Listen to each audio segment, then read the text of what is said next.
এরকম বৃষ্টিমুখর সন্ধ্যায় আমার মতন আরও অনেকেই আছো তোমরা, আমি জানি, যারা বৃষ্টিটা একটু উপভোগ করার জন্য রাস্তায় বেরোতে বেশ ভালোবাসো।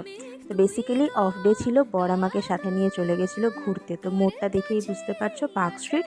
আর ওখানে যাব, আর সাথে এখানে এরকম গরম গরম ডালের বড়া খাবো না সেটা কি কখনো হয়? টুকটাক কিছু শপিংও করেছিলাম, করে এখানে ডালের বড়া টড়া খেয়ে রাত্রেবেলাও আমাকে বললো চলো আজকে বাইরে থেকে একটু ডিনার করে ফিরি। তো দেখো চলে গেছিলাম আমাদের পছন্দের খুব জায়গা একটা, এটা অজয়নগরে সোশ্যাল ক্যান্টিন বলে। তো প্রথমেই অর্ডার করে নিয়েছিলাম একটু হট অ্যান্ড সাওয়ার স্যুপ, তার সাথে ছিল তন্দুরি রুটি আর ফিশ টিক্কা মশালা। যেখানের খাবার নিয়ে আলাদা করে বলার কিছু নেই, মাছটা দেখেই বুঝতে পারছো কতটা ফ্রেশ।